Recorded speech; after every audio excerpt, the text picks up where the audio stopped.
Welcome to Weekly Investment Podcast bersama saya Ferdian Syah Putra dari Eastspring Investment Indonesia untuk Prudential Indonesia.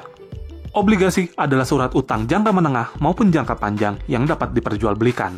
Obligasi berisi janji dari pihak yang menerbitkan efek untuk membayar imbalan berupa bunga atau biasa disebut kupon di dunia obligasi pada periode tertentu dan melunasi pokok hutang pada akhir waktu yang telah ditentukan kepada pihak pembeli obligasi tersebut.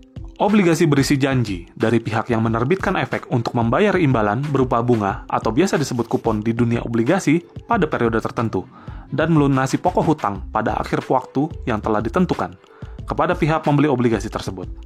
Obligasi pemerintah yaitu obligasi dalam bentuk surat utang negara yang diterbitkan oleh pemerintah Republik Indonesia.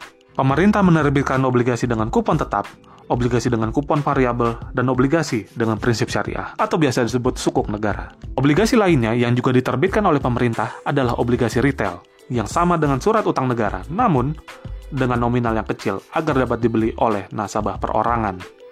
Obligasi korporasi yaitu obligasi berupa surat utang yang diterbitkan oleh korporasi Indonesia, baik BUMN maupun korporasi lainnya. Sama seperti obligasi pemerintah, obligasi korporasi terbagi atas obligasi dengan kupon tetap, obligasi dengan kupon variabel, dan obligasi dengan prinsip syariah.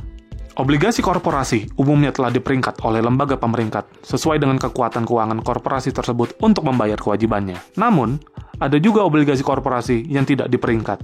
Setiap investasi tentu saja punya risikonya masing-masing. Begitu juga jika Anda berinvestasi baik di obligasi pemerintah maupun obligasi korporasi. Risiko yang ada ini biasanya akan sejalan dengan tingkat pengembalian yang bisa Anda dapatkan.